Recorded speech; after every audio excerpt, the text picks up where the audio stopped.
성도 여러분 안녕하십니까? 우리 주님이 다시 오신다고 하는 재림의 나팔소리, 재림의 소곡 아름다운 소식을 여러분과 함께 나누는 복된 시간입니다. 네, 오늘 시간에는 지난 시간 여전히 계속돼서 세계인의 이목이 집중되고 관심과 또 궁금증만이 아니라 좀 불안의 요소가 되고 있는 전쟁 중인 이스라엘에 관한 문제입니다. 저는 지난 시간에 여러분들이 같이 이 전쟁을 바라보는 교회의 시각, 그리스도인으로서 어떻게 이스라엘과 하마스의 전쟁을 바라볼까 하는 문제를 다뤘어요. 그런데 이 문제는 그렇게 단순한 문제는 아니지만 아주 중요한 의미가 있기 때문에 여러분과 함께 몇 번에 걸쳐서 더 심도 있게 이야기를 좀 나눠보려고 합니다. 이스라엘은 하마스와 전쟁합니다. 근데 이런 일들을 바라보면서 이 성경 속의 예언은 같은 예언이 들어있는데 이 바라보는 우리들의 그 시각은 다릅니다.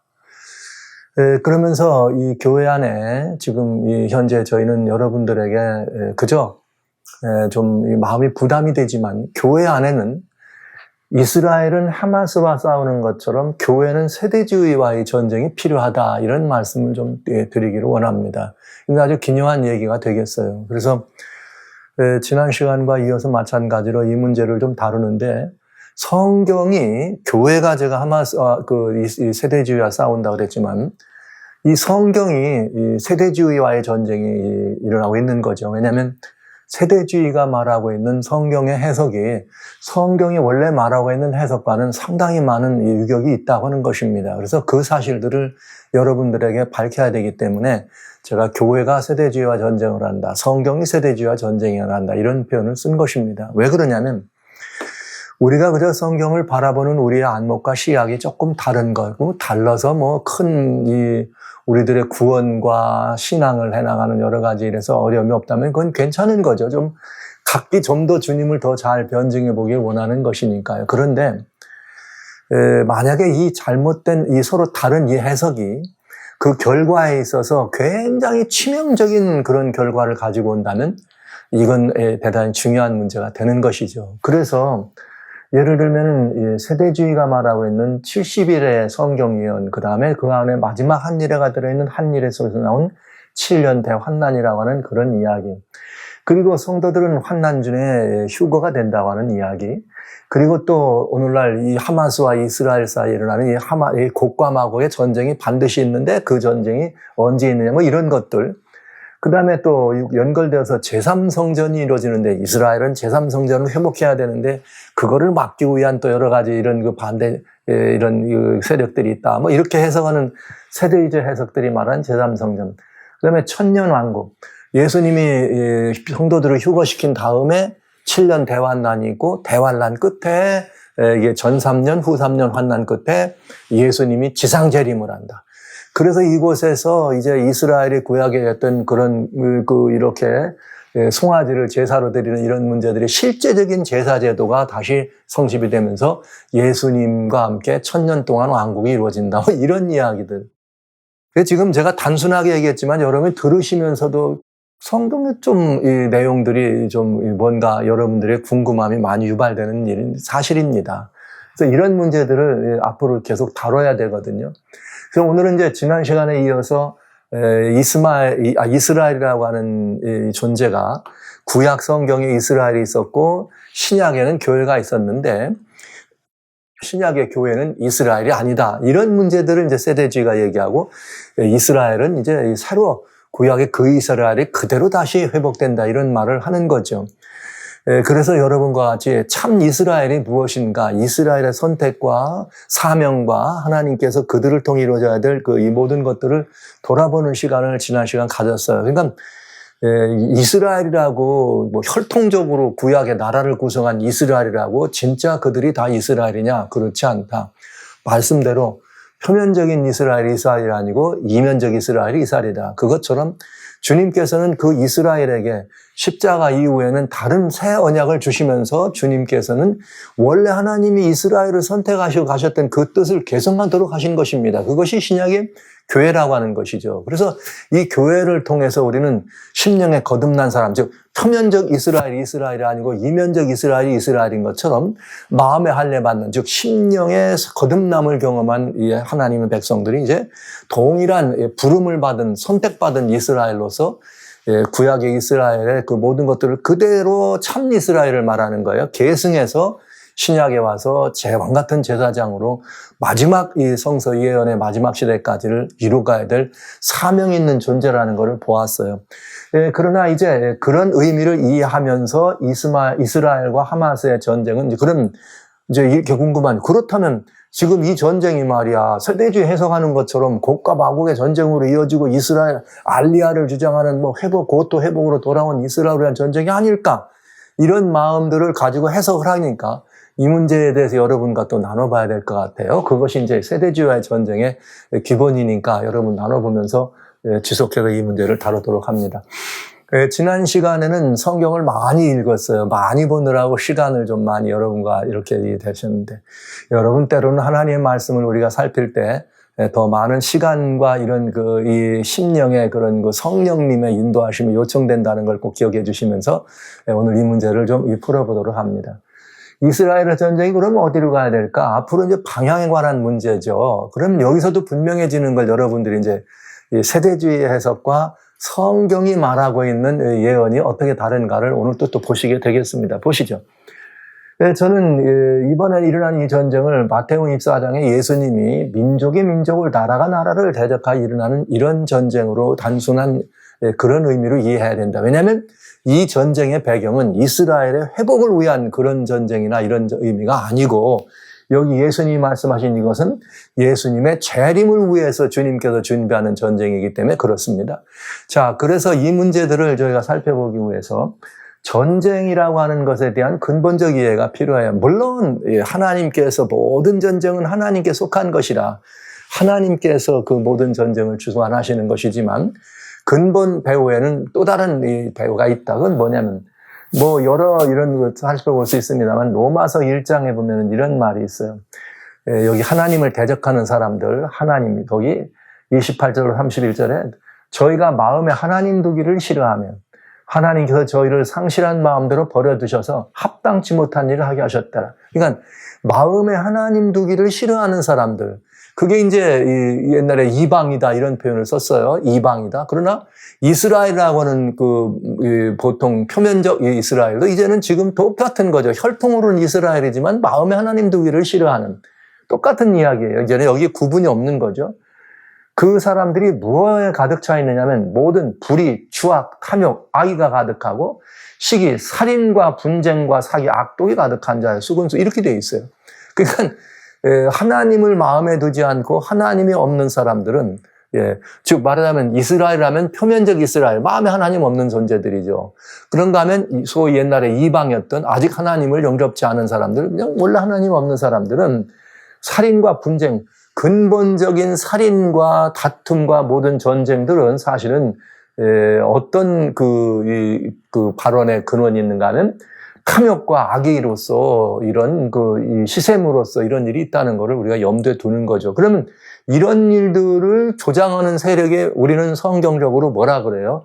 거짓이 있고 처음부터 미워하고 능력하는 이런, 여기 다시 있지만은 다 읽지 않고, 거짓이 있는 거짓의 아비, 이런 탐욕과 이 분쟁의 아비가 누구예요? 소위 사단이라고 하는 거죠.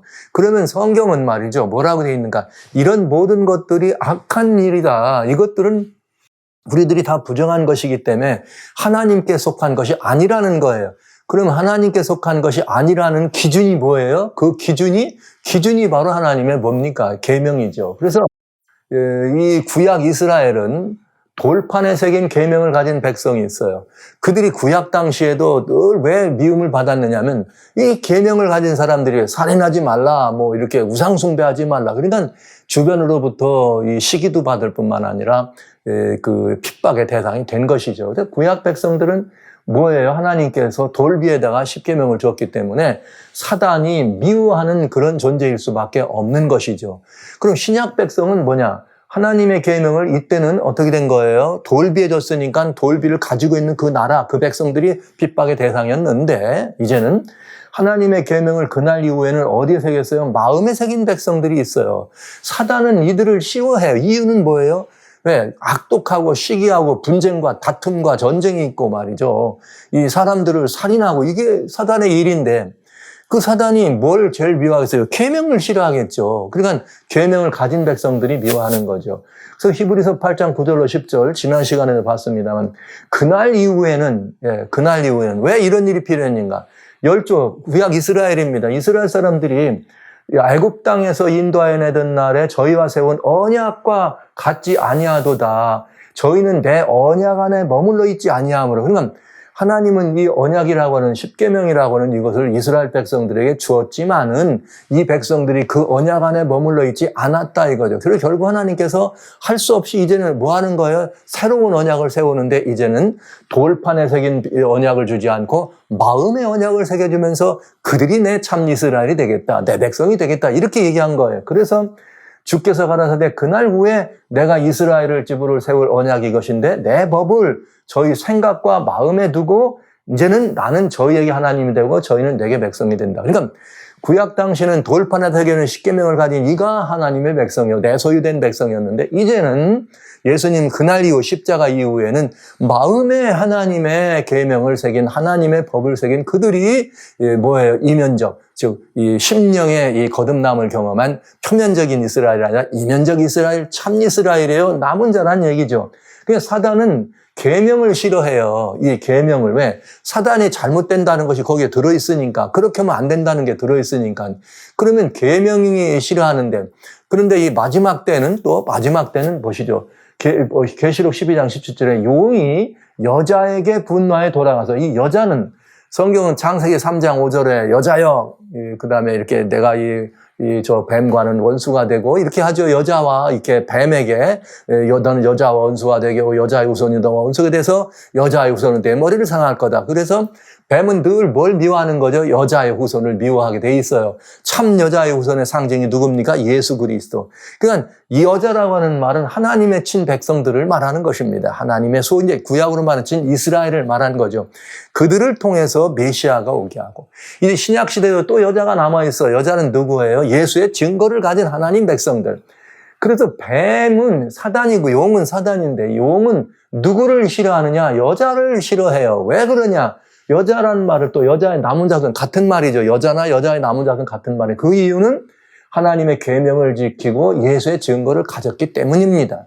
구약 백성은 돌판에 새겨진 십계명을 가졌고 신약 백성은 뭘 가졌다고요? 마음의 하나님의 계명을 가졌으며 무엇을요? 믿음으로요. 무슨 믿음? 예수님을 믿는 믿음으로.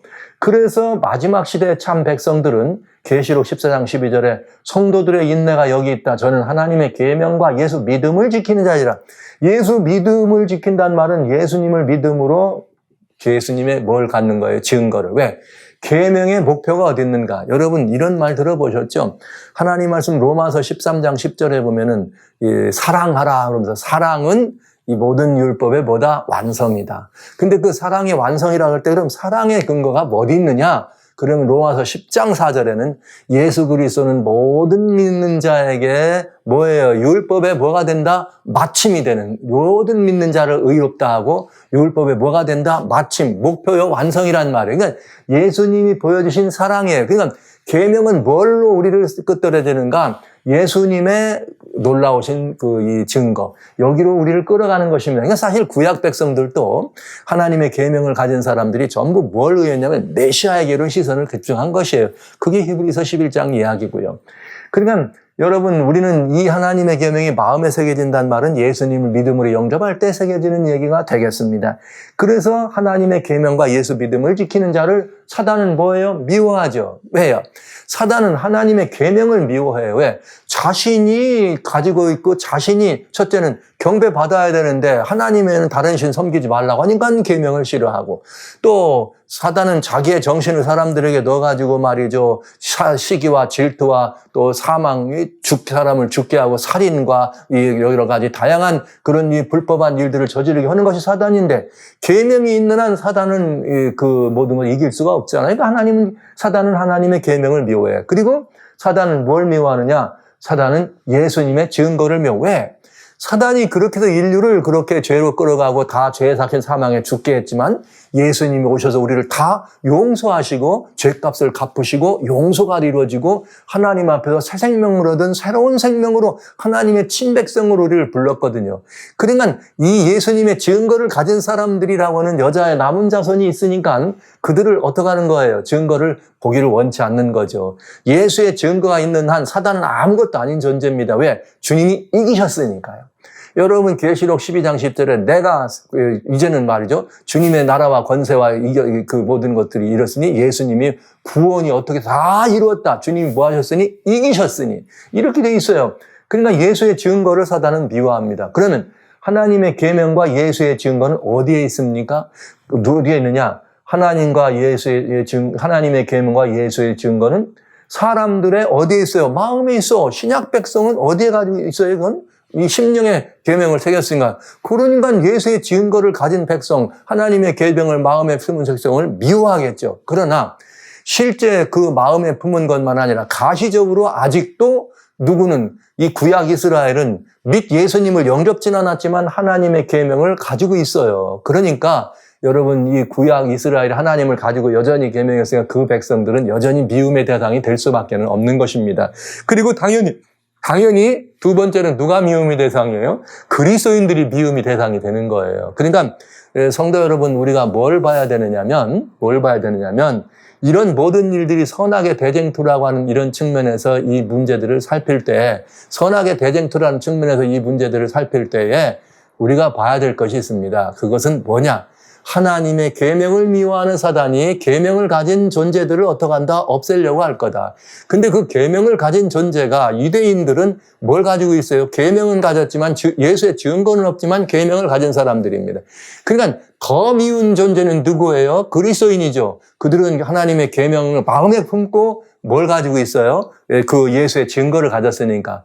그래서 이렇게 이 사단은 그들을 미워한다는 걸 보면서, 그런 의미로 이런 전쟁들을 이해하면은 교회의 이렇게 교회의 시선을 다른 곳으로 돌리도록 하지 않고 이 선악의 대쟁투라고 하는 측면으로 돌릴 수 있도록 해야 되는 것이 매우 중요한 이치라는 걸 여러분 보시고요. 지금 이제 이 전쟁에 의해서 우리가 이제 오늘 살펴볼 것들이 뭐냐면 단순한 이야기예요. 교회의 시선을 세대주의적인 해석으로 하게 되면 이런 선과악의 싸움이라기보다는 단순히 이스라엘의 회복으로 얘기하면서 아주 내 백성을 고토로 돌아오게 하는 하나님의 부르심 돌려오는, 이걸 이제 소위 알리아라고 그러는데, 이런 운동들로 바라보면서 이 선악의 대쟁투의 방향이 어디로 흘러가는지에 대해서 시선을 흐트릴 수가 있기 때문에 이건 위험한 거라는 거죠. 그리고 또 뭐냐, 여러분 지금 이 10월 달에는 에이브라함 패밀리 하우스라고 하는 것이 있습니다. 지금 이 10월 달에 10월 4일부터 23일까지 무슨 일이 있느냐? 지금 바티칸에서는 시노드가 있어요. 시노드 온 시노달레티라고 하는 이런 제목을 가지고 시노드가 열리고 있어요. 굉장히 중요한 의미가 있습니다. 근데 우리는 지금 거의 관심 없죠. 전부 여기로 시선 돌리느라고. 뭐예요? 이스라엘로. 근데 여기에서 이번 시노드에서는 아주 중요한 의미가 있는 시노드가 이번에 열렸는데, 지금 진행되고 있는데, 그건 아브라함 패밀리 하우스와도 밀접한 관계가 있다는 거 조금 이따 말씀드리기로 하고요. 자, 이렇게 되는데 이건 뭘 말하느냐? 지금 우리가 봐야 될 건 뭐냐? 세계 정부가 태어나기 전에는 영적인 통일이 우선돼야 된다. 그런데 그런 영적인 통일이 우선돼야 되는데 누가 가장 큰 방해되는 세력일까? 여러분, 하마스? 아니면 지금 이번에 병원에다 뭐 쐈다고 하는 거는 가자의 지하드가 쏜 게 병원으로 떨어져가지고 그렇대죠. 헤즈볼라, 알카이다 등등 극단주의적 이슬람 세력이냐? 아니면 혹시 이런 영적인 이런 통일에 반대되는 게 이스라엘이냐? 이거 볼 수 있죠. 그 다음에 이슬람과 사회주의의 큰 배후 러시아 아니면 이란 뭐 이런 거. 그 다음에 여러분 아시는 것처럼 미국이 가장 먼저 이번에 등장하고 그 다음에 어떻게 될 거냐. 그 다음에는 이제 누가 나올까? 세계 평화란 이름으로 적그리스도라는 세력이 등장할 수밖에 없다. 이런 것들이 성경을 통해서 보는 우리의 안목과 시각으로 봐야 된다는 거죠. 왜? 선악의 대쟁투에서 선과 악의 싸움에서 사단이 어떻게 역사했는지를 살피는 사람들은 바로 그걸 볼 수 있어야 한다는 이야기입니다. 그래서 그런 측면으로 이번 이 이스라엘과 가자의 이런 이 전쟁을 보면 사람들은 이게 결국은 5차 중동전으로 가는 거 아닌가? 세계전쟁으로 확산되는 거 아닌가? 이런 궁금함과 두려움을 가지고 있는 게 사실입니다. 그러면서 교회에서는 그게 아니라 이스라엘을 회복하려고 하는 복과 마국의 전쟁으로 가는 이런 신호탄과 같은 거다. 이렇게 얘기를 하는 것이죠. 자, 여러분 이 문제에 대해서 조금 저는 국제정치학의 대가가 아닙니다. 저는 세계 경제 무슨 금융경제학의 대가도 아닙니다. 저는 그냥 하나님의 말씀을 가진 목사입니다. 주님의 제자입니다. 그러나 이 성경을 가지고 세상을 어떻게 일관해야 되는가 이런 문제들에 대해서 여러분과 지금 얘기를 하는 것이에요. 이번 일이 벌어지자마자 가장 먼저 물론 미국 사람이 뮤직 축제에서 미국 사람들이 많이 죽었어요. 21명이라 그랬다, 7명이라 그랬다. 지금은 31명이 지금 다 돼 있고, 영국 사람들도 죽고, 20여 명이 죽고, 또 영국 사람 9명이 지금 여기에 가자지구에 영유되어 있습니다. 예를 들면, 그런데 무조건 바이든 대통령이 바로 우리 이스라엘과 함께 한다 하면서 세계에서 가장 큰 항모전단을 이스라엘 중동 지중해로 파송했습니다. 그리고 이스라엘은 일어났던 안식일 저녁부터 드디어 가자 지구를 포위하면서 가자에게 이제 드디어 다시 포격을 시작하고 대갚아주는 그런 일들을 지금 전행하고 있는 거죠. 그러면서 가자 지역을 완전히 봉쇄를 하니까 이제는 세계가 이렇게 많은 세계 사람들이 우려하면서 유엔에서까지라도 야, 이 가자를 그렇게 포위하고 가자를 완전히 지상군을 들어가는 거는 야, 그거 정말 깊은 우려가 된다. 이렇게 얘기를 하고 있는 거죠. 와중에 가자 지구를 지상군을 파송한다고 하는 이런 문제가 대두되고 세계가 이목이 더 집중되고 뭔가 하면 안 된다. 이스라엘 너희들 그러다 더 다친다. 이런 것이 됐을 때 미국에서 토니 블링컨이라고 하는 이 국무장관이 이스라엘을 방문해서 이 네타냐후 총리를 만나면서 우리는 전폭적으로 지지할 거야 하면서 아이젠하워 또 항모가 다시 또 제럴드 포드함에 이어서 지금 지중해를 통해서 이렇게 이스라엘 앞으로 지금 가고 있게 지금 들어가고 있는 거죠. 들어온 거죠. 자, 왜 그런가? 18일 날 바이든 대통령이 미국을 방문한다고 했기 때문에 그런 것입니다. 그랬더니 미국이 바이든 대통령이 방문한다고 그랬더니 여기 이란에서 와 너희들 만약에 가자지구에 대해서 그렇게 가자지구를 완전히 그냥 막 전멸시키고 지상군을 들어가면 이란이 가만 안 있을 거야. 여기 이거는 뭐냐면 선제 폭격을 가양하겠다 이거예요. 먼저 우리가 선제적 조치를 취해서 너희들 그냥 안 둔다. 그냥 막 거대한 이런 걸로 이스라엘에게 그냥 지진급 또 다른 지진을 만날 거다 하는 것처럼 협박을 합니다. 그랬더니 다시 네타냐후 유엔 총리는 그러지 마. 바이든 오기 바로 전전 날이에요. 우리 테스트하지 마. 이란, 러시아, 여기 헤즈볼라, 시리아, 우리 테스트하지 마. 그냥 안 놔둘 거야. 우리는 그런 세력을 향하여 전쟁할 준비가 돼 있어. 이미 시작했어. 이젠 시작이야. 이렇게 얘기하면서 네타냐후 총리가 받았어요. 그리고 이제 이렇게 17일 날 아직 바이든이 대통령이 초청하기 전에 가자 지구 하나 있는 한 병원이 폭격을 맞아요. 뜬금없이 폭격을 맞으면서 병원 내에 한 500여 명의 사람이 죽고 이렇게 굉장히 일이 되면서 세계 여론이 바짝 들면서 이스라엘이 가자의 병원까지, 민간인 병원까지도 폭격했다. 그래서 바이든이 이스라엘을 가는데 이스라엘이 아주 부담이 된 거죠. 왜? 병원을 그렇게 폭격하면 안 되니까. 그래가지고 바이든이 출발할 때 굉장한 부담을 가지고 비행기에 출발했는데 이스라엘에 도착해서 들어올 때, 이스라엘에 도착해서 들어올 때는 그 상황이 달라진 거죠. 왜 그런가?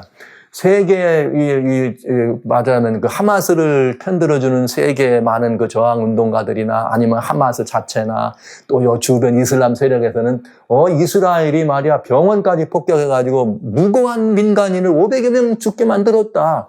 이런 일로 하면서 막 세계가 지금 바글바글 끓었어요. 하루 만에. 그런데 갑자기 무슨 발표가 나오기 시작했는가? 이스라엘에서 발표를 합니다. 그거 우리가 한 거 아니다. 이런 얘기가 나온 거죠. 그러면서 우리는 그 터졌을 때 하마스 너희들끼리 이렇게 이 통신한 그런 내용도 우리는 도감청을 통해서 다 들어서 갖고 있다. 그러면서 20초짜리 영상까지 준비를 하게 된 것입니다. 그래서 바이든 대통령이 이렇게 이스라엘에 도착하기 전에 사람들이 뭘 벌써 말했냐.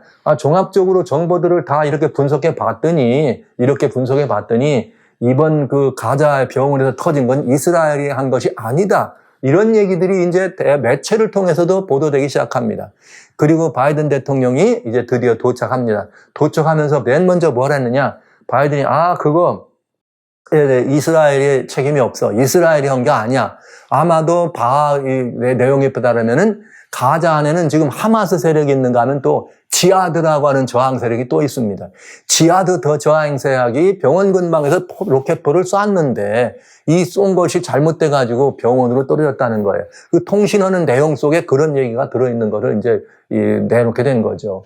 자, 드디어 정말 이스라엘은 천군만마의 지원을 얻은 것처럼 네타냐후 총리는 공항까지 마중 나가가지고 그냥 트랩 앞에서 바이든 대통령과 함께 하면서 바이든은 전폭적인 그 이스라엘의 지원, 어디까지냐, 심지어 이제 이스라엘이 전쟁에서 이길 수 있도록 이스라엘의 전쟁을 선포하고 그 전쟁을 지원하고 거기에 함께하는 이 일에 대하여 의회의 법안을 상정하도록 하겠다. 이렇게 바이든이 얘기까지 한 거예요. 그러면서 또 이스라엘만이 아니라 팔레스틴 양쪽을 지원할 수 있는 대책이다 하면서 1억 불을 내놓겠다. 이제 이런 얘기들을 하게 된 것입니다. 바이든이 이번에 이제 여기 이스라엘을 왔다 가는 동안에 팔레스틴 지도자도 만나려고 했지만 거기는 거절했어요. 여기, 가자, 그거 바이든이 말이죠. 이스라엘에 책임이 없어. 이랬더니 그걸 거절하게 됐습니다. 그래서 이제 이 바이든이 이스라엘에 그냥 바로 돌아가게 됐죠. 그랬더니, 바이든이 이스라엘 방문한 건 별로 소득도 없이 간 거야. 이런 얘기를 하면서 갔어요. 미국의 전폭적인 지원을 약속하고 의회 차원의 전쟁 지원안을 발의하는 이런 것들까지 벌어지게 됐습니다. 자, 여기까지 진행되고 있는 상황이 이제 지금 그러나 여전히 사상자들은 점점 늘어나고 있는 상황. 그리고 이스라엘이 가자 지구를 봉쇄했지만은 드디어 인도주의 바이든이 떠나고 난 다음에 인도주의적 차원에서 에집트 말하자면 이 에집트 여기 시나이 반도 쪽으로 있는 이 문을 열어서 국경 초소를 열어서 인도주의적 지원 물자는 들어갈 수 있도록 그래서 19일, 20일 날 드디어 20여 대의 트럭으로 이제 먼저 들어가는 것까지 이렇게 이스라엘의 약간은 그 가자의 인권과 인도주의적 차원에서 이 문제를 열어준 것이 현 상황입니다. 그리고 말씀드렸던 대로 문제는 만약에 이 세대주의가 지금까지 해석한 것처럼 이 전쟁을 보는 것처럼 곡과 마곡의 전쟁으로 가는 전쟁을 이제 드디어 뭐 러시아가 오고 이란이 오고 시리아가 오고 터키가 오고 뭐 그런가 하면 또 유럽이 연합해서 이스라엘을 지원해 이렇게 해서 곡과 마곡의 전쟁이고 조만간 이제 이스라엘이 이렇게 안전하게 모든 걸 찾을 때 드디어 적그리스도가 탄생하고 7년 대환란이 시작 뭐 이렇게 해석해야 되는 바로 그게 아니라면 그런 해석이 틀렸다면 즉 그렇게 해서 교회를 어떻게 하는 거예요? 세대주의를 따르는 사람들은 휴거 낼 건데 하면서 그거 아니라고 하는 사람들을 핍박하고 지금은 대세가 됐으니까 이게 막 곡과 마곡의 전쟁이 분명하다. 왜냐하면 러시아도 이란도 뭐 시리아도 하니까 보라 성경에 여기 곡 있고 매색 있고 마곡 있고 말이죠. 조금 있으면 저 리비아 사람들이 나올 것이고 에티오피아 사람 나올 거고 다 온다. 이렇게 얘기하니까 성경에 들어있는 말을 그대로 성경대로 한다고 얘기를 하니까 교회는 어떻게 되는 거예요? 그 말을 끄고 진짜네. 그러면서 지금 교회는 굉장히 이 문제에 대해서 사실은 표현하지 않고 있으면 이스라엘 전쟁 나는데 잭소리 못하는구나. 왜? 우리 해석이 옳으니까 이거니까. 아니면 이렇게 하면서 이 세대주의가 교회를 완전히 장악해가는 이런 상황인 것입니다. 가만히 있을 수가 없는 상태죠. 말씀드려 이스라엘은 하마스와 싸우지만 교회는 지금 세대주의와 싸워야 될 필요가 있도록 돼 있다 이거죠. 그러면 곡과 마곡의 전쟁이 만약에 아니라면 그렇다면 여러분들 궁금할 거예요. 우리 교회에서도 그러고, 훌륭한 목사님들이 다 그러는데, 우리 예수통신 목사님은 왜 그걸 아니라고 합니까? 이렇게 생각하시죠? 제가 그걸 아니라고 하는 데는 이유가 있다는 거죠. 이게 왜 세대주의와 싸워야 한다는 데는 이유가 있다는 겁니다. 여러분, 그건 잘 들어보셔야 되겠어요. 이게 뭐냐? 이제 이 하마스와 이스라엘 전쟁이, 이 전쟁은 과연 어디로 갈 것인가? 사람들은 지금 뭐 이거 돼가지고 지금 이란이 소리 어디로 갈 것인가 이제 한번 따져봐야 되지 않겠어요? 자, 이제 이 모든 것들을 내리고 전쟁의 배후나 이런 모든 근본적인 이런 이치들을 따져보면서 여러분 우리는 이 문제를 풀어보면 답이 너무나 분명해집니다. 세계는 지금 지글지글 끓고 있습니다.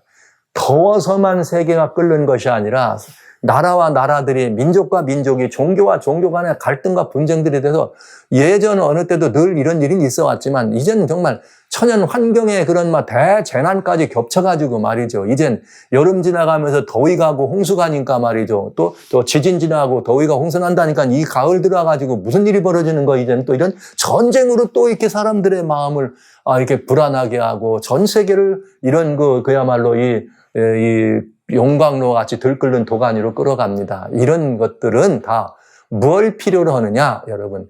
이 엄청난 세상에 한적해있는 이 거대한 문제들, 지금 금년 겨울에 또 그러잖아요. 겨울에는 이제 더 엄청난 추위가 올 거라고. 여름에는 또 그 엄청난 더위가 왔는데 이번에 또 역대급 추위가, 이게 지금 여러분 다 어디나 보면 나오는 얘기 아닙니까?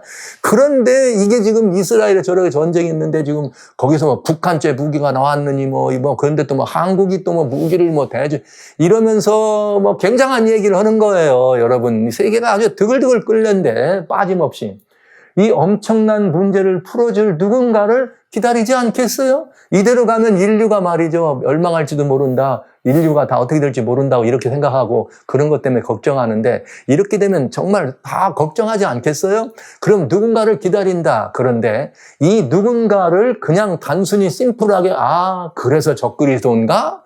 평화의 사도로 이렇게 표현할 수 있죠. 그런데 성경은 이 문제에 대해서 아주 정확하게 얘기했어요. 온 땅이 소원하는 존재가 있어요. 그건 누구냐? 요한계시록 13장에 탁 나와. 머리 하나가 상하여 죽게 된 것 같더니 죽게 됐던 상처가 나음에 온 땅이 이상히 여겨 짐승을 따르더라. 온 땅이 이상히 여겨서 짐승을 따르는데 어느 정도냐?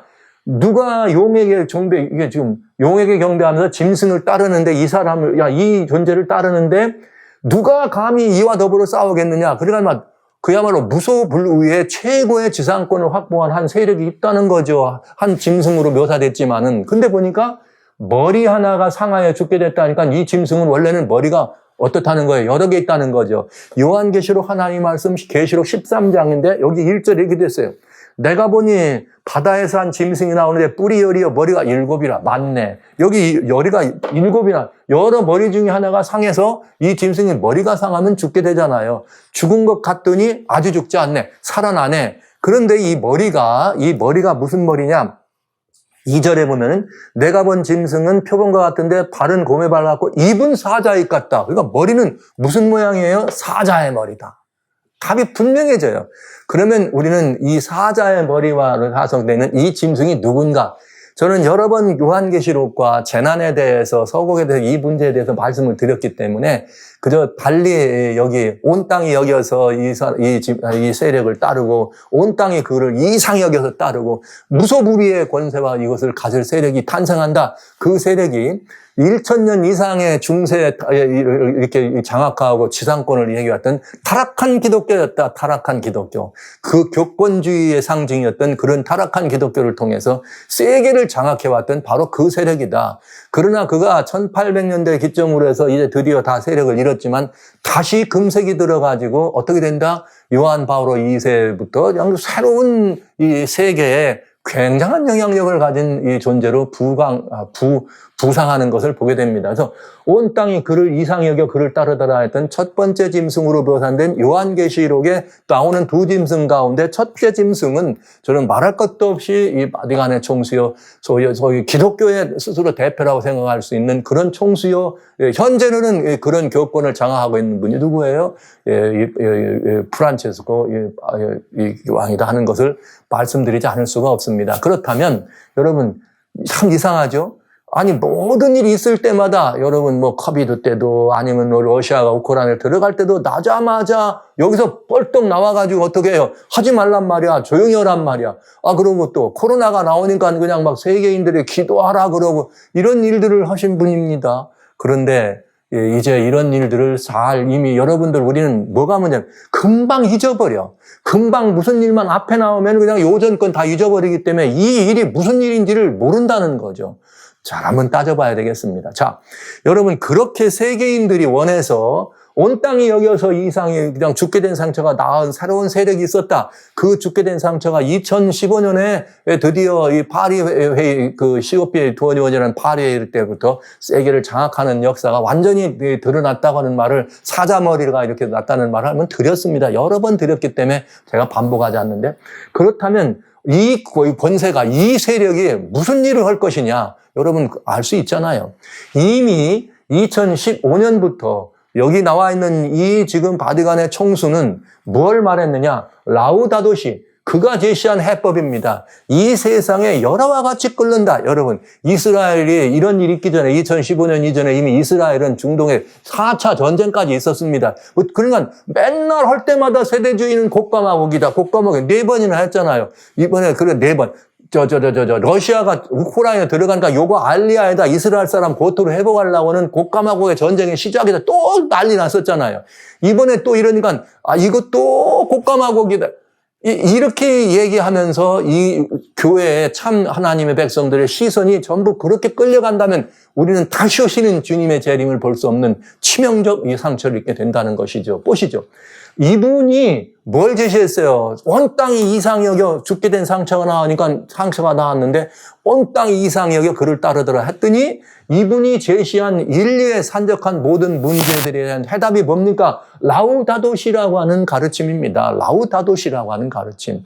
이 라우다도시라고 하는 가르침이 어디로 간 거예요? 2030 어젠다로 2015년 70차 유엔 총회에 상정돼서 세계가 이를 향해 가고 있다 이 말이에요. 온 세계가 여기 그래야지 우리에게 미래가 있다. 이거 하지 않으면 다 죽는다 이렇게 된 거예요. 그리고 5년 뒤에 라우다도시가 발행되고 2030년 이렇게 이 서스테이너블 어젠다라고 하는 유엔의 아젠다가 나오면서 이것이 어떻게 진행되냐 왠지 좀 흐지부지 되는 것 같으니까 2020년에 뭐 하려고 그런 거예요. 그레이트 모든 이 세계 지도자, 정치, 종교 모든 지도자들을 모아서 글로벌 팩트라고 하는 문제를 어떻게 하려고 바티칸에서 시노드에서 열으려고 했던 것이죠. 그러나 코로나 때문에 그 일이 지체됐을 때 2020년에 뭐가 탄생해요? 그레이트 리세트라고 하는 다보스 포럼을 중심으로 그레이트 리세트라고 하는 세계 재설정에 대한 이것이 발표되는 거죠.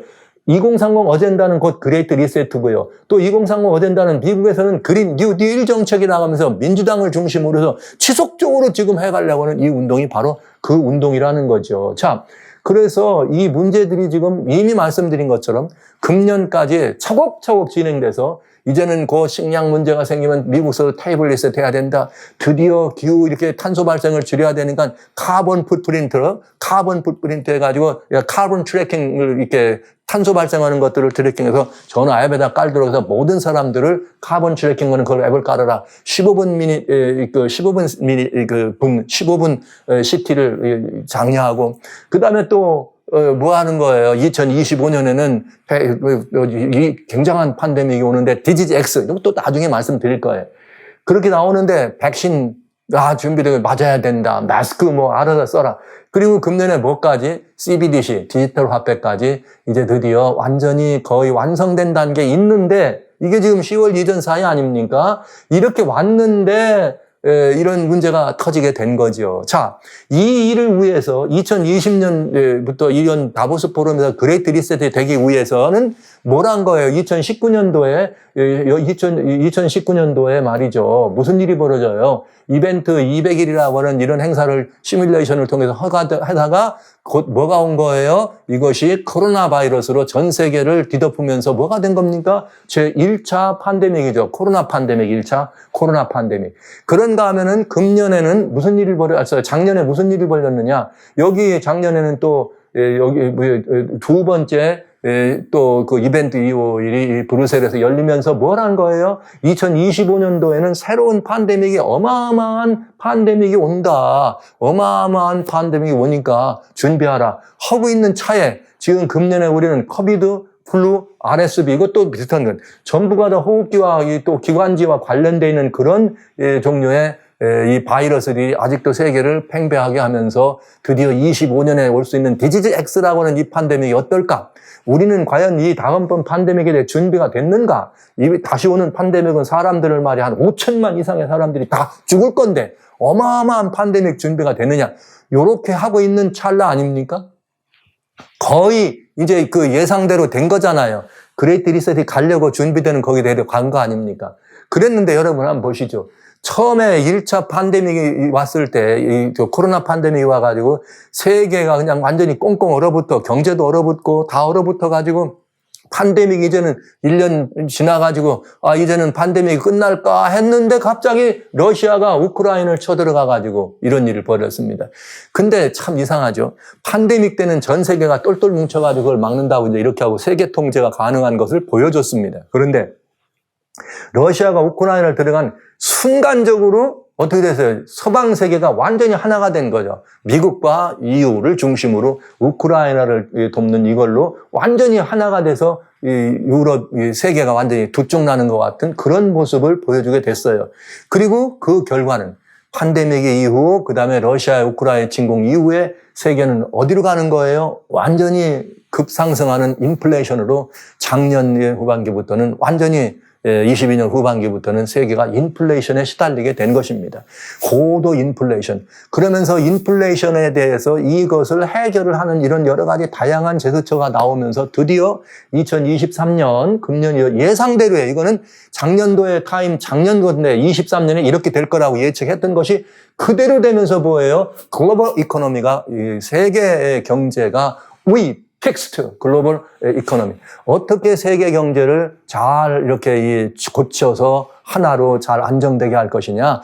그렇게 하면서 인클루시브 캐피탈리즘이라고 하는 이런 것 모든 포용적 그런 일들이 벌어지게 됩니다. 이거 뭐예요? 그레이트 리셋의 효과였습니다. 자, 이것이 금년에 엄청난 자연적 재난이 오고 여러 가지 이런 현상이 있는데도 불구하고 이런 일이 진행됐었다 이거예요. 즉 무슨 말이에요? 2030 어젠다를 통해서 그레이트 리셋을 통해서 이 모든 사람들은 그린 뉴 딜이다 이런 것들 통해서 세계 대재난을 천연 재난은 탄소 죽이면 되는 거니까 또 그다음에 뭐 인플레이션 오케이 그래 그러면 전기차 쓰면 되니까 예를 들면 이런 식으로 얘기하면서 저 탄소 발생 줄이려면 전기차 쓰면 되니까 인플레이션 오케이 우리가 나라가 어떻게 하면 돼요? 우리가 다 뭐 구제 금융 주면 되는 거니까 은행이 무너져도 상관없어요. 나라가 대책을 세우면 되니까 이런 식으로 하면서 결국은 디지털 화폐까지 나오게 되는 이런 거의 목전에 이제 거의 다 완성 단계에 들어온 것을 우리는 보고죠. 여기까지 온 거예요. 그런데 여러분 그런 입장에서 지구상에서 누가 가장 2030 어젠다나 그레이트 리셋 진행에 방해가 되고 있나? 누가 가장 방해가 되고 있을까요? 누가 가장? 여러분 이 코로나가 이게 터졌을 때 완전히 세계를 통제하는 일이 거의 다 이제는 이렇게 하면 되겠네 하고 다 돼서 그러니까 이 두 번째 2차 팬데믹이 온다고 얘기하는 거 아닙니까? 그랬더니 느닷없이 러시아의 푸틴이 딱 등장하면서 뭐라 그랬어요? 이게 이 푸틴은 디스트로이더 이게 월드 이코노믹 포럼이에요. 다보스 포럼. 즉 이 말은 그레이트 리셋 세력을 어떻게 했다? 우리는 디스트로이 없애겠다. 이렇게. 그러면서 뭘 통해서 한 거예요? 우크라이나 전쟁을 통해서 이제 이렇게 그런 일들을 나누게 됩니다. 그래서 푸틴과 함께하는 중국은 뭐 할 수 있다? 여기 이 다보스 포럼, 여기는 그레이트 리셋하고 우리는 반대한다. 이렇게 얘기하고 나왔습니다. 그러니까 지금 이 세계가 온 땅이 여기서 그걸 따르고 그의 가르침대로 라우다 도시의 가르침대로 가야 되는데 거기에 가장 강력한 반대 세력이 우선 누구냐고요? 러시아와 이 중국이 처음에 등장했다 이 말이에요. 그런데 여러분 지금 이제 어디까지 왔느냐? 러시아가 이거 지금 요즘 얘기해요. 지금 8월, 9월, 10월 달에 러시아가 지금 경제적으로 상당한 곤란한 이 지경에 들어왔습니다. 사람들은 러시아는 말이야 기름 단수하고 그랬는데도 뭐 브릭스가 생겨나고 뭐 사우디하고 뭐 중국에서 기름 사주고 그래가지고 뭐 러시아가 경제적으로 어렵지 않대. 천만에요.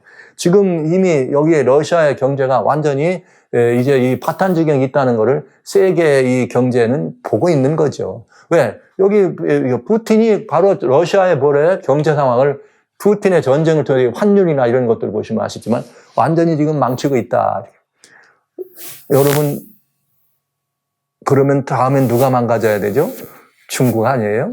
반대하는 세력. 중국이 지금 어떻게 되겠어요? 중국의 경제가 지금 무너지고 있다고, 중국이 완전히 지금 큰났다. 미국이 중국을 제재하기 시작하면서 중국이 어려움을 겪다가 금년 들어가지고는 중국 경제 망한다. 저기 월스트리트 저널이든지 여기 말하는 이런 무슨 뭐 여러 다양한 매체들에서, 다양한 경제 전문적인 그런 매체들에서 이게 뭐 전부가 다 중국이 이미 어떻게 된다는 거예요. 위험하다. 중국 완전히 지금 경제적으로 완전히 콜랩스 될 상황이다. 뭐 유령의 집들이 그냥 중국 도시에 그냥 산적해 있다. 완전히 지금 부채가 무슨 뭐 어마어마한 부채를 중국 정부가 안고 있기 때문에 중국은 망한다. 언제 얘기예요? 작년, 재작년 얘기가 아니라 금년 얘기예요, 여러분. 이거 지금 금년도 전반기도 아니고 지금 후반기에 나오는 얘기입니다.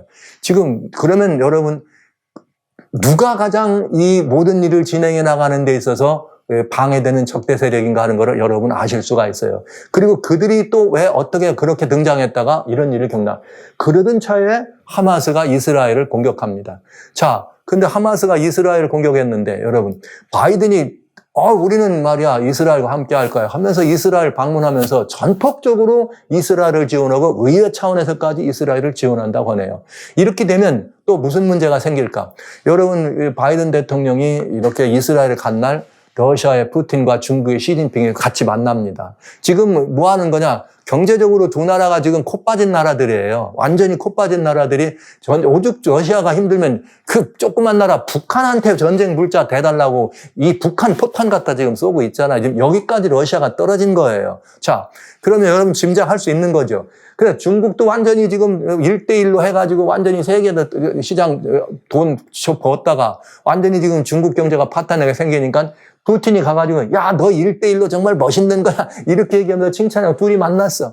둘이 만나가지고 한다는 말이 뭐예요? 하마스. 여기 시진핑하고 이렇게 하마스와 이렇게 이스라엘을 공격하고 하는 또 이런 문제, 그 다음에 이런 문제에 대해서 은연중에 이것도 내 편도 아닌 것처럼 왜요? 잘못했다가는 왜 러시아가 배우라는 말을 들으니까 이렇게 얘기한 거예요. 참 이상하죠? 그러면서 뭐라고 하는 거예요? 잘 보시죠. 푸틴과 시진핑은 하마스가 이스라엘을 공격하는 것을 그거 하지 말아라든지 이렇게 그 잘못된 거다 이렇게 말을 해주면 좋은데 아니다. 리퓨스. 거절했다 이 말이죠. 그러니까 하마스가 이스라엘을 공격하는 것은 정당한 거다. 이렇게 얘기를 하고 있다 이 말이죠. 그러면 여러분 여기까지 보시면 지금 2030 어젠다, 그레이트 리셋에 대해서 뭐 하는 이야기예요? 반대하고 있는 이야기다 이 말이죠. 반해가고 있다. 그런가 하면은 세계는 이상하게도 전 세계가 지금 누구를 이렇게 지지하지 않고 누구를 욕하고 있어요? 이스라엘을 욕해요. 참 이상한 일이죠. 이스라엘의 수백 명의 사람들이 테러처럼 그야말로 전쟁급 테러를 만나가지고 홀로코스트 외에는 이스라엘 본토에서 이렇게 동시에 많은 이스라엘 사람이 죽은 경우는 지금 첫 번째라 그러는데 그런 엄청난 참극을 겪었잖아요. 심지어 어린아이까지 그렇게 된 하마스를 욕하지 않고 이스라엘을 욕하더라, 이 세계가. 예. 그러면서 이란까지도 누구를 얘기하는 거예요? 이스라엘 니들 그렇게 하면 가만 안 둘 거야. 하마스 공격하면. 자, 그러면 드디어 누가 등장한 거예요? 이란이 등장한 거죠. 그런데 이 세계는 또 이렇게 되는 것만이 아니라 참 이상해요. 여기 이렇게 나왔네요. 여기 젊은 누구냐? 엔티 이스라엘. 엔티세마이티즘이라 그래. 엔티세마이티즘. 이스라엘을 미워하는 이런 사람들을 또 막 이게 데모하고 한국도 지금 마찬가지 아닙니까? 한국에서도 이 막 하마스가 옳다고 이스라엘 안 된다고 이렇게 정부는 이스라엘을 지원하는데 백성들 가운데는 그렇지 않은 사람들이 많죠. 근데 그들이 누구냐? 파레프드. 극좌 형식의 사람들입니다. 이 말은 뭐예요? 은연중에 사회주의나 공산주의 형식의 사고에 젖어 있는 세계는 이슬람 세력과 뭐가 되고 있는 거예요? 거의 같은 동조 세력이 되고 있다는 걸 알 수가 있는 거죠. 이렇게 일어나고 있어요. 그러면 이게 지금 여기 이스라엘과 하마스 단순히 그 사람들만의 이야기가 아니라는 걸 알 수가 있는 거죠. 결국은 이게 뭘 얘기하는 거예요? 그레이트 리셋으로 가는 2030 어젠다에 대한 뭡니까? 이게 말하자면 숨은 이 반대가 되게 돼 있죠. 결국은 뭐가 될 거냐? 여러분 아시게 될 겁니다. 보시죠. 무슬림 세력, 이슬람 세력입니다. 이 사람들이 뭘 하느냐 지금 여기 여기 이스라엘에 대해서 반대하고 이스라엘을 그냥 두면 안 된다고는 무슬림 세력의 불사가 지금 뭐 벌같이 일어난 거죠. 세계 무슬림 세계 있는 데서는. 다시 말씀드리면 한국 마찬가지. 미국 곳곳에서, 유럽 곳곳에서. 그래서 이런 일들이 일어나는 거죠. 은연중에 이런데. 자, 이게 이렇게 혼란의 와중간에 있는 것입니다. 그렇다면 이제는 이 문제에 대한 오늘 우리는 보면서 과연 미국과 이스라엘이 함께 힘을 합쳐가지고 영국이 지금 다시 이스라엘의 군대 파병을 지금 계획하고 영국의 유명한 SAS라는 특공대들을 지금 이스라엘에 파송합니다. 영국의 인질을 구출하려고요. 9명의 인질이 지금 붙잡혀 있걸랑요. 자, 이렇게 되면 다시 또 서방 세계하고 어떻게 되는 거예요? 이스라엘과 미국을 중심으로 서방 세계와 이스라엘을 붙고 그다음에 러시아, 중국은 아직 직접 참여 안 할지라도 말로라도 그냥 얘기하고 이란이 앞장서 가지고 얘기한다. 자, 러시아가 중국이 그거 반대하면서 이런 일을 했다가 지금 경제적인 어려움은 겪습니다. 결국은 이 결과는 뭘 가져올까요? 여러분, 누가 그레이트 리셋과 이상 정부에 방해가 되고 있는가? 여러분 보신 것처럼 지금까지 우리는 보셨어요. 누가 방해된다고? 러시아, 중국은 공개적으로 반대하고 나왔는데 지금 굉장히 어려워졌습니다. 남은 보루가 또 누구예요? 이란이죠. 이슬람을 뒤에서 지원한다고는 이란. 결국 이란이 이게 어떻게 하려고 지금 이런 문제가 되는 거예요? 여러분, 우린 결과가 뻔한 걸 알 수 있어요. 어떻게 될지 결과가. 전 세계가 흘러가고 있는 이 운동에 온 땅이 이상이 여겨 그를 따릅니다. 여기서 아무 누구도 그 일에 반대할 수 없는 일을 이 세상에 가장 강력한 세계 최강의 대국인 미국과 유럽이 합동돼서 그 일을 지원하고 있다면 여러분 이 전쟁은 반드시 그 의미로 본다면 답이 분명해진다는 거죠. 자, 보시죠.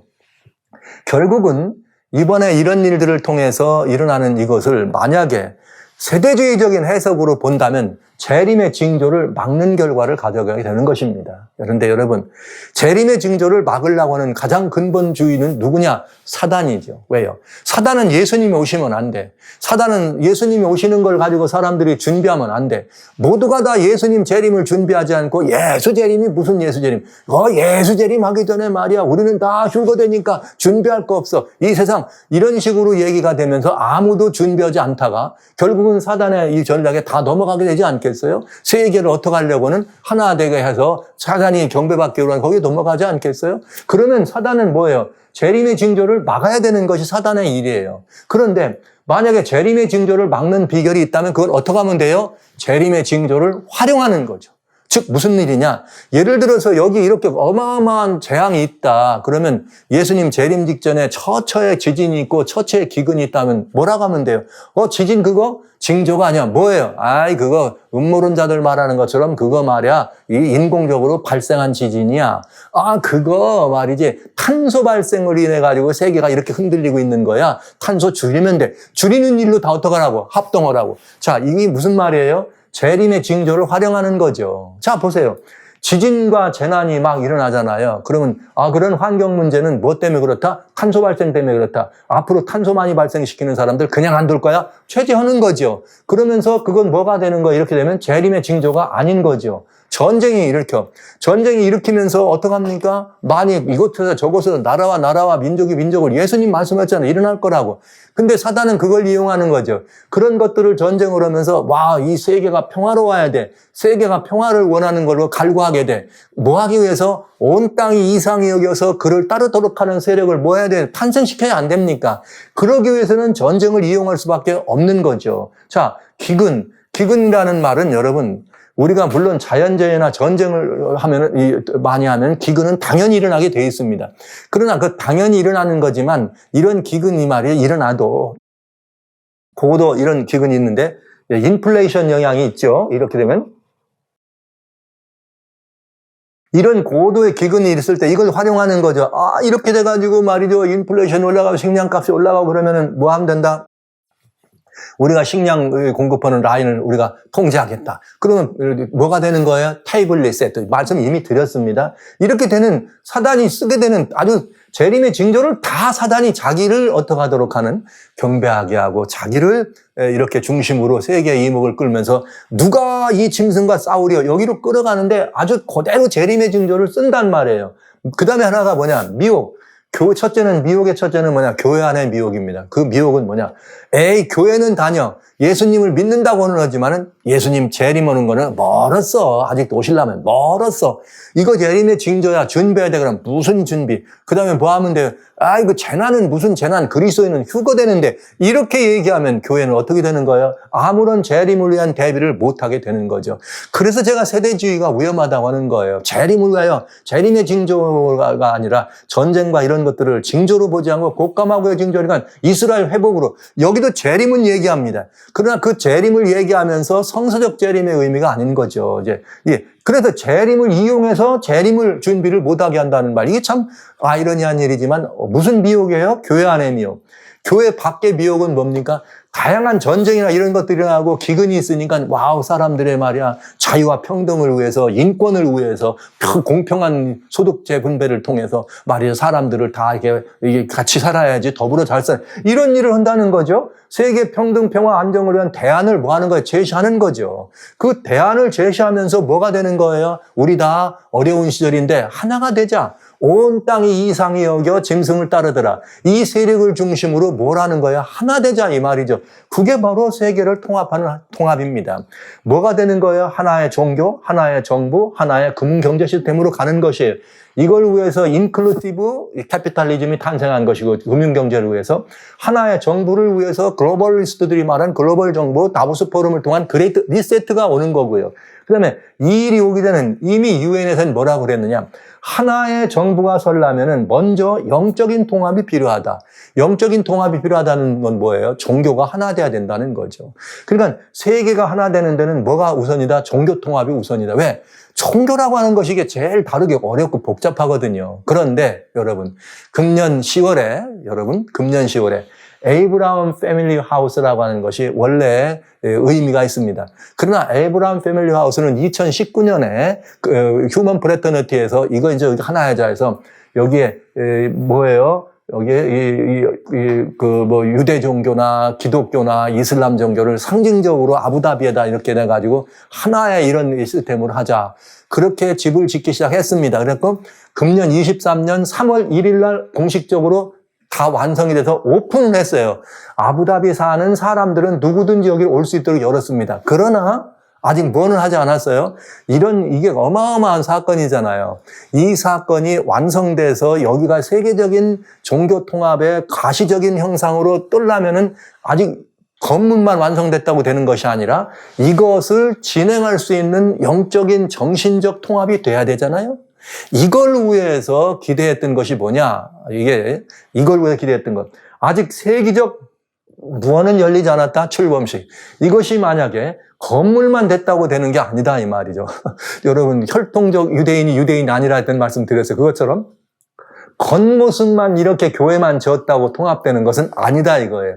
이것을 겉모습처럼 이것을 심령으로, 종교적인 이런 것들을 영적으로 영접해서, 야, 이게 맞아. 이렇게 하는 일사가 있어야 된다. 그러려면은, 뭐가 필요해요? 연합된 그걸 언제가 이렇게 가능하게 됐느냐? 금년 10월이 지금 시노드 시간에 이 문제에 대한 답을 가질 원한 것이죠. 보시겠습니다. 여러분들이 이 이스라엘과 하마스 전쟁 나는 바람에 지금 바티칸에 있는 이 굉장히 중요한 일에 대해서 지금 모르고 계신 거예요. 엄청난 일이 벌어지는데. 자, 2023년에 원래 이게 시노드가 이게 3년을 예를 들면 매년 모이긴 하지만은 그 세그먼트는 3년에 한 번씩 3년을 주기로.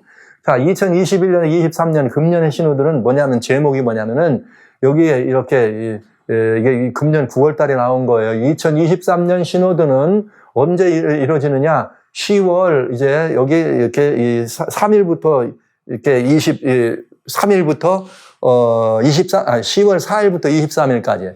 그런데 이거 열리기 전에 교황이 뭐라고 얘기했느냐? 요번 시노드는 요번 10월 달에만 끝나지 않고 24년까지 연결된다. 24년까지 하자. 그러면 여러분, 요거 쉽지 않은 일이구나. 왜 그럴까? 이유가 있겠죠. 그래서 물어봐요. 자, 프란시스코 교황한테 23년 시노드는 도대체 뭘 하려고 그럽니까? 그랬더니 이번 23년의 시노드의 주제는 뭐냐면 시노드 on synodality. 시노드의 SYN이라고 하는 말은 합동, together. 함께 이런 뜻이에요. 같이 일한다. 같이 뭔가를 함께 하는 것. 그리고 또 여기 말하자면 교회 그러면 시노드 하면은 이게 어셈블리 그러면은 총회야. 모든 사역자와 신도들이 하나 되는 거. 그 다음에 또 시노드 하면서 비숍 하면은, 비숍들이 다 모이는 이런 거예요. 그러니까 이 시노달리티라는 말은 무엇이든지 다 통합되는, 함께 하는 이런 일입니다. 그런데 여기 보세요. 포프 프란시스가 뭐라 했는가. 23년 시노드는 또 다른 세션, 24년 10월에 있는 또 다른 세션과 이거는 같이 해야 되겠다. 이 말은 금년에 한 번에 해결이 안 될 것 같은 거죠. 그러니까 어떻게 해야 되는가? 내년까지 이 문제에 더 집중 다루자고 해놓고 금년에 나타나는 제안이 뭐냐? 이 내용이 여기에 이렇게 나왔어요. 여기 금년 커뮤니언 파티시페이션 미션이다. 여기 함께 여기 커뮤니언이라는 말은 교회에서는 성찬식에 참여하는 것도 커뮤니언이라는 말을 쓰지만은 또 뭐냐면 교제, 친교라고 하는 말도 여기 함께 들어갑니다. 그러니까 모두가 다 함께하는 연합이에요. 그러면서 파티시페이션은 함께 참여하는 거죠. 모두가 참여한다. 그것이 뭐예요? 또 미션과 연결돼. 여러분 땅끝까지 이르러서 복음을 전하는 거잖아요. 그래서 지금 이 문제에 대해서 겉으로 드러나기는 시노달리티라는 것이 뭐냐? 이렇게 할 때 교황은 뭐라고 했느냐면 다시 이렇게 모든 사람들이 다 이렇게 함께 연합하고 참여하고 그렇게 함께 미션에 함께하는 것이다. 우리 모두 사역자나 이게 성도들이나 아니면 이 교회 전체만 아니라 원래 시노달리티의 또 다른 의미는 만 아니라 우리 교회만이 아니라 열려라 오픈돼서 우리는 유니버설 처치다. 전 세계인이 다 마음을 열어야 된다는 거예요. 그래야 커뮤니언이 된다 이거예요. 열어서 모두가 다 장벽을 없애다 이런 얘기죠. 그런데 이 추기경들이나 이 비숍들을 중에 많은 사람들은 이 말을 한마디로 요약하면 inclusive love다. 즉 포용적 사랑, 즉 모든 것들을 포용하는 사랑이다 이거예요. 와우, 명분 얼마나 멋져요. 모든 것 포용. 그러니까 인종도, 교육도, 아니면 무슨 재산도, 부도, 아니면 무슨 언어도, 모든 것들이 상관없이 다 inclusive love. 그 주님의 안에서 다 우리는 포용적 그런 사랑을 하기 위해서 교통하고 참여하고 그것을 모두가 다 그렇게 하도록 이뤄가는 것이 우리의 사명이란 이런 의미라고 얘기하는 거죠. 그러면서 매우 위험한 신호되었다. 왜? 이것의 기본 핵심은 예수 그리스도. 즉 예수 그리스도라고 하는 이름이 포함돼야 된다는 거죠. 그 안에서 이루어져야 되는데 그 말이 없다는 거죠. 예수님 아니라고 하는 말이. 그래서 그렇게 했으니까 이 말은 무슨 말이에요? 무조건 다 수용해가지고 이해하고 문을 열어라. 그래서 지금 잘 보시죠. 지금 바티칸에 일어나는 포프 프란시스와 비숍들이 이번에 시노드에 모였으냐? 뭐 했어요? 페이지 크리티컬 이슈 at 시노드. 이번 시노드에서 굉장히 지금 상당히 여러 논란이 많은 여기에 부딪혔다 이거예요. 장벽에 부딪혔는데 그건 뭐냐? 우선 첫째로 인클루시브 러빙을 모두 받아들여야 된다 하는 첫 단추가 뭐냐? 동성애. 포프 프란시스가 뭐라고 하면 캐토릭 교회는 동성애 모든 사람들도 쿠두브라에서 축복해야 된다. 근데 이게 나오니까 아직도 이미 2020년에 동성애를 하는 지지한다는 발표를 했지만 아직도 무슨 일이 있는 거예요? 이거에 대해서 논란이 많은 거죠. 그러면 동성애자들을 다 이렇게 받아들여야 된다, 이렇게 해야 된다고 캐토릭 교회가 결정을 하면 교회는 결정하면 그게 되는 것입니다. 이렇게 되면 모든 것이 끝나는 거잖아요. 그러면 이것은 곧 하나님에 대해 반역하는 행위가 되는 거를 어떻게 하는 거예요? 교회가 한다는 말은 교회에 그다음에 에클레시칼, 즉 말하자면 교회 교령처럼 이거를 넣기를 원하는 거죠. 그러면서 여기에 뭐가 있느냐? 예수님을 다른 추기경에 걱정하는 건 뭐냐? 예수님을 믿음으로 구원에 들어간다고 하는 이 가르침을 내려놔야 된다 이 말이죠. 무슨 말이에요?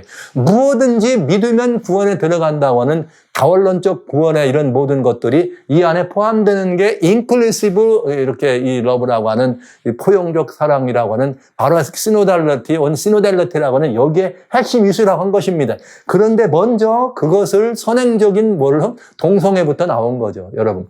동성애를 얘기하면은 이건 하나님의 뭐에 어긋나는 거예요? 계명에 어긋나는 거예요. 그 다음에 두 번째 아직 안 나왔지만 예수의 증거를 없애야 돼. 이유가 있어요. 왜? 이슬람이 하나 되려면, 유대교가 하나가 되려면, 기독교가 하나가 되고 세계 종교가 하나 되려면 이거 빠져야 된다 이 말이에요. 뭐가 빠져야 돼? 예수님이. 근데 왜 동성애를 먼저 하느냐? 이게 굉장히 큰 큰 문제잖아요. 동성애라는 건 도덕적으로 종교가 없는 사람도 반대할 수 있는 문제가 되고, 이슬람 같은 경우는 또 이렇게 그런 성적인 문제에 대해서 굉장히 닫힌 사회이기 때문에 문제가 되잖아요. 근데 이것들을 없애버려야 되는 거지, 이제. 이런 식으로 먼저 문을 연 다음에는 남은 건 뭐예요? 예수님을 믿는다고 하는 거. 즉, 예수님이 안 계셔도 구원에 들어간다는 가르침을 포함되는 것이 바로 이 이야기였습니다. 어마어마한 이야기죠. 그렇기 때문에 이제 뭐가 되는 거예요? 이걸 내려놔야지만 되는 거예요. 잘 보세요. 그런데 한 가지 또 이런 게, 이 세 종파가 연합하는데 가장 걸림돌 되는 종파가 뭘까요? 인구로 따지면은 이슬람하고 캐토릭하고 기독교 인구로 따지면 캐토릭과 기독교를 합치면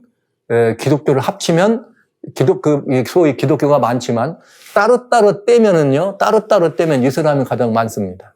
그러니까 이건 굉장히 위험한 거죠. 그런데 지금 여기 가장 걸림돌 되는 거는 유대교는 뭐 1000만, 인구가 뭐 유대 그 안에 가 있는 사람 다 빼봐도 한 1000만 정도라고 가정하자 이 말이에요. 그럼 굉장히 적은 종단이죠. 굉장히 적은 종단.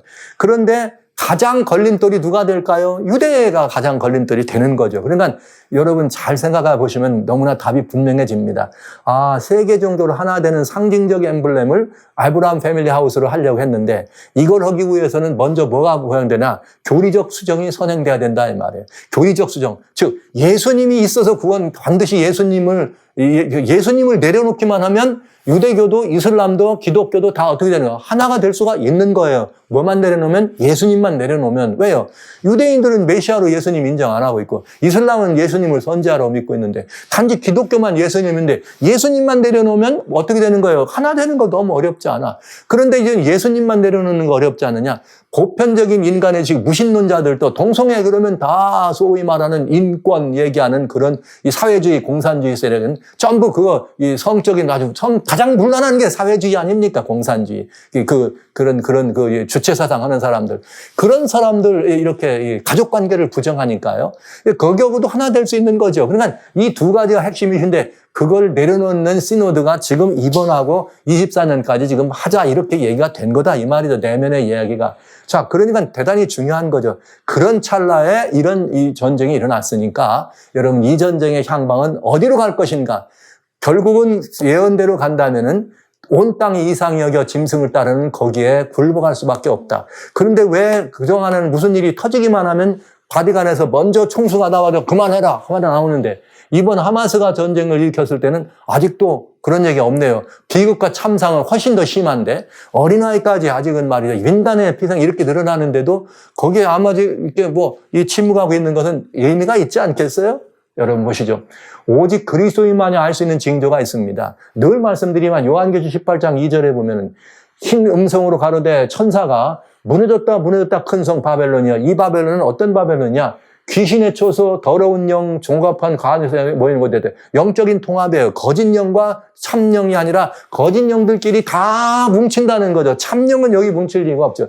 그런 다음에 음행의 진노의 포도주로 만국이 무너지는데, 만국의 포도주가 왜? 여기 왕들이 그로 더불어 음행한다. 정치와 종교가 연합하더라 이 말이에요. 그 다음에 땅의 상고들, 그러니까 경제, 사회, 이런 다양한 이런 세상에 살아가는 삶에 여기에 연합하더라. 이것이 뭐예요? 큰 성 바벨론이요. 삼중의 통합이 있는 거예요. 먼저 종교가 통합이 돼야지만 정치가 통합되고 경제가 통합돼 딱 나오잖아요. 세상의 사람들이 말하는 거. 그런데 지금 뭐가 지금 문제가 된 거예요? 이게 되려면 거의 오히려 이런 것들은 다 준비가 됐는데, 정치 경제 통합은 다 준비가 됐는데 요 종교가 지금 문제가 된 거죠. 그래서 이 문제에 대한 해답을 위해서 누가 적극적으로 나선 거예요? 세계의 시간표를, 세계의 마지막 운명의 수레바퀴를 움직이겠다고는 두 세력이 있더라. 하나는 계시록 13장에 나오는 7머리 10뿔 가진 짐승. 그 다음에는 그 계시록 13장 11절부터 나오는 새끼양처럼 올라왔지만 용처럼 말하는 이 짐승이 있다. 우리는 요한계시록을 통해서 7머리 10뿔 가운데 입이 사자란 말은 그 짐승의 머리가 사자인데, 죽게 됐던 머리가 나왔어요. 근데 사자머리. 2015년 12월 달에 교황청에서는 바티칸 바실리카에다가 원라이언 원처치라고 하는 살아난 사자의 모습을 프로젝트하며 세계인들에게 사자가 살아났음을 증거했습니다. 그러면 성경대로 아니에요? 살아나더라. 그 다음에 되는 일은 뭐예요? 온 땅이 이상히 여겨 그를 따르더라. 그 다음에는 계시록 13장에 말한 것처럼 두 번째 짐승이 이 짐승을 위해서 일하더라. 이 말은 무슨 말입니까? 이 두 짐승을 위해서 일한다는 말은 정치적 세력이죠. 여기 이렇게 이 양처럼 올라와서 용처럼 말하는 짐승은 우리는 이것이 바디가 아니고 두 번째 짐승이 미국이라고 하는 세력에 대해서 여러 번 증거들을 여러분에게 말씀드렸습니다. 자, 그렇다면 이 두 세력이 합동해서 하는 일이 뭐예요? 통합. 여기서 지금 뭘 얘기하고 있습니까? 라우다도 시의 가르침, 2030 어젠다. 이걸 계속 이어받은 것이 글로벌 리셋, 다보스 포럼을 통해서 그레이트 리셋. 아예 알아서 움직여주는 것이 뭐예요? 그린 뉴 딜. 이게 완전히 지금 통합이 돼 있잖아요. 거의 겉으로는 아닌 것 같으면서도 내면적으로 다 이런 일을 하면서 통합의 반대 세력을, 통합의 걸림돌을 제거할 것이다. 이 두 세력이. 그래야지만 뭐가 일어나요? 계시록 13장의 마지막 사건이 일어나는 것입니다.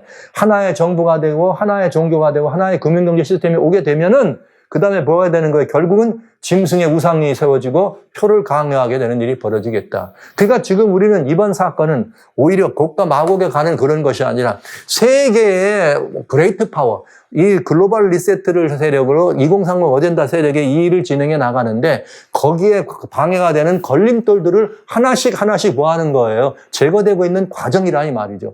러시아가 지금, 중국이 지금 전쟁을 하고 물자를 많이 내고 뭘 한다고는 하지만은 굉장히 어려운 상황이 있다. 경제적으로 어려우면 망하게 돼 있죠. 전쟁 러시아 오래 하더니 지금 이미 막 다 이렇게 망해서 말씀드렸듯이 북한 것 갖다 쓸 정도로 이렇게 됐다 이 말이죠. 공산주의 종주국이라고 소위 말하는 소련이, 러시아가. 자, 이런 상황. 중국이 지금 완전히 저렇게 난리 나기 직전에 있는 상태라. 여러분 보신 거예요. 자, 그런데 이번에 이란이 그 뒤에 우리가 가만 안 있구만 하고 이란이 지금 앞장서다 나오네. 그럼 결국 이건 뭘 말하는 거예요? 이란이 스스로 지금 죽을 길에 들어서는 거와 마찬가지 아닙니까? 분명히 이 재림의 징조를 막기 위해 이런 이 역할로 이 세계에서 그런 일들을 얻어가는 어둠의 세력들이 추진해 나가겠는 2030 거기에 반대하는 세력들은 완전히 끝장나게 될 거다. 자, 이젠 이것입니다. 이 일이 우리를 이렇게 가깝게 놨습니다. 그래서 여기 어떤 일이 벌어지는가? 두 번째 짐승이, 먼저 나온 짐승이 살았을 때 그 짐승이, 먼저 나온 짐승, 즉 말하자면 중세 타락한 교회 교권을 가지고 전 세계를 장악하는 그 짐승이 다시 그 교권이 부활하겠다는 거예요. 그것이 부활해서 온 세상을 장악할 수 있도록 누가 도와줘요? 두 번째, 경제적으로, 정치적으로 파워풀한 세계 최강력한 대국, 미국이 유럽과 연합해서 이 짐승을 위해서 우상을 만들고 우상으로 하여금 말하게 하는 것이죠. 즉 우상의 가르침과 우상에 따라서 따라가도록 한 것입니다. 그게 바로 라우다도 시의 가르침으로 가고 있다. 결국은 짐승의 표까지 강요하면서 이거 안 하면은 다 사고 파는 일을 못한다는 말은 다 굶어 죽는다 이 말이에요. 이런 일이 지금 우리 눈앞에 다가온 것입니다. 그래서 먼저 짐승, 일곱 무리 열불 가운데에서 사자의 모습으로 나왔던 그 먼저 짐승이 되살아났을 때 그 짐승의 뒤를 뒤에서 파워 있게 보여주는 양처럼 일어났지만 용처럼 말하는 이 둔 짐승이 세계를 어떻게 움직여가고 있는가, 세계를 움직여가는 거기에 때로는 반대하기도 하고 충성하기도 하는 세력들을 때로는 엿과 채찍을 줘서 세계를 움직이는 이 두 세력의 움직임이 이번 역시 마찬가지로 하마스와 이스라엘의 전쟁 가운데도 작용하고 있다는 것을 우리는 알 수 있습니다. 사랑하신 성도 여러분, 형제자매 여러분, 성경의 의미는 너무나 분명합니다. 이미 지금 여기 요한계시록 14장에는 짐승과 우상에게 경배하는 일이 있을 때 그것에 경배하거나 우상에게 경배하거나 표를 받으면 결국은 그들은 어떻게 된다? 결국은 그 표를 받은 그것 때문에 엄청난 재난에 빠지게 될 거다. 그러나 그것이 우상이 서고 짐승의 표가 강요될 때 그거를 받지 않고 그대로 따르지 않으려면 뭐가 필요해요? 그걸 따르지 않으려면 성도들, 참 하나님이 돼야 돼. 이스라엘 백성이죠. 참 이스라엘이죠. 이들은 가슴에 뭐가 있는 사람들이에요? 계시록 12장 17절에 봤더니 용이 죽이려고 하는 짐승들이에요. 용이 죽이려고 하나님의 계명과 예수의 증거를 가진 그들입니다. 그들은 뭐가 필요해? 인내는 필요해, 여러분. 이 고난이 닥쳐올 때 성도들에게 인내가 필요한 것입니다. 저희는 하나님의 계명과 예수의 믿음을 지키는 자이기 때문에 그런 것입니다. 그렇다면 우리의 살 길은 분명하잖아요. 그러나 성경은 이렇게만 돼 있지 않아요. 이렇게 인내하는 성도들을 위한 뭐도 있어요? 성도들을 위한 위로도 있다는 거죠. 그 성도들을 위한 위로가 있는데 그 위로는 어떻게 되느냐? 이렇게 됐어요. 계시록 16장에 보면 성전에서 큰 음성이 나서 일곱 천사에게 말하는데 하나님의 일곱 제접을 땅에 쏟으라. 일곱 진노의 일곱 대접. 첫째가 쏟았더니 악하고 독한 헌대가 짐승의 표를 받은 사람들, 우상에 경배하는 자들에게 나더라. 소위 말하는 둘째, 셋째, 넷째, 여기 다섯째에서 일곱 재앙을 말하는 것입니다. 짐승의 우상에게 경배하고 짐승의 표를 강요하게 하면 그렇게 한 사람들과 그렇게 하도록 하는 세력과 그에 따라간 사람들에게는 뭐가 내린다? 일곱 개의 재앙이 떨어진다. 그러나 여기 그렇게 하지 않고 하나님의 계명과 예수의 믿음을 가지고 예수의 증거를 지키고 담대히 사단과 맞서 싸운 하나님의 친백성들, 마지막 남은 사선들은, 참된 그리스도인들은 어떻게 한다? 아니다. 그들은 이 재앙에서 빠져난다. 왜요? 분명히 거기에 경배한 사람들에게만 난다고 했으니까 여긴 빠져나잖아요. 그런데 성경은 다른 사람들이 재난받으면 우리는 어떻습니까? 편안합니까? 아니죠. 그래서 재난의 한 복판에 있는 것을 피하기 위해서 주님은 유다에 있는 자들은 산으로 어떡하라? 피하라. 계시록 18장에서는 내 백성아 어떡하라? 거기서 나와라 말씀하신 것입니다. 그래서 어쩔 수 없이 저는 여러분들에게 떠남의 공과를 말씀하신 것이에요. 그랬더니 세대주의는 뭐라 그래요? 휴고되는데, 휴고될 건데 뭐하러 도망가냐 이렇게 되잖아요. 그 다음에 기독교 안에서는 또 세대주의가 아니라고 하면서도 도망하는 애가 어디로 가? 가면 드론이 쫓아오는, 드론이 어디를 쫓아와요? 이 무시무시한 이런 재앙 때는 여러분 하나님의 섭리로 일어난 그 재앙 속에서 무슨 하나님 백성을 보호하고 있는데 누가 누구를 쫓아옵니까 여러분? 성경의 답은 너무나 분명한 것입니다. 그러나 여기 성경은 우리들에게 이렇게 너무나 분명하게 말해줍니다. 보시죠. 이 거대한 재앙이 있고 아마겟돈이라고 하는 큰 전쟁이 있을 때에도 하늘 백성, 하나님의 계명과 예수의 믿음을 가진 백성들은 보라 내가 도적같이 오리니, 예수 재림입니다. 누구든지 깨어 자기 옷을 지켜 벌거벗고 다니지 않느냐 자기의 부끄러움을 보이지 아니하는 자는 뭐가 있도다? 복이 있도다. 할렐루야. 이것입니다. 지금 우리가 해야 될 준비는 어떤 일이 있든 어떤 상황이 있든 자기 옷을 깨끗하면 예수님께서 우리에게 입혀주신 옷이죠. 갈라디아 2장 26절 27절에 주님 말씀하셨습니다. 우리가 다 그리스도 예수를 믿음으로 말미암아 하나님의 뭐가 됐어요? 자녀가 되었으니 그런즉 우리가 다 뭘 통하여? 진리를 통해서 예수님으로 뭐 하느니라? 옷 입었느니라. 우리가 입은 우리의 옷은 예수님의 옷을 입은 것입니다. 우리는 그렇기 때문에 우리를 그리스도를 닮았다 그래서 그리스도인이라 하는 말을 쓰는 것입니다. 그들은 어떤 환난이 있고 어떤 핍박이 있더라도 이 믿음을 저버리지 않는 사람들, 이 옷을 벗지 않는 사람들, 얼마나 멋쟁이들입니까? 저는 이들이 바로 여러분이 되셔야 된다는 것이죠. 아니죠. 저도 포함돼야 되죠. 저도 이 자리에 들어가기를 원하는 것입니다. 그렇기 때문에 지금 일어나고 있는 이 전쟁은 결과도 뻔한 거예요. 결국은 이 어둠이 재림의 징조를 보지 못하고 사람들을 끌어가려고 하는 그런 일들이 있기 때문에 거기에 또 이게 함께 참여하지 않는 존재들이 다 이런 일들을 이루도록 사단이 장악해서 결국은 사단의 휘하로 만들기 위해서, 결국은 사단의 이런 것으로 만들기 위해서 하나로 엮어가기 위한 방편으로 쓰여질 수밖에 없는 전쟁이라는 사실을 여러분 기억하시면서 두고 보십시오. 이 일 안의 꼴이 어떻게 되는지 보시면 압니다.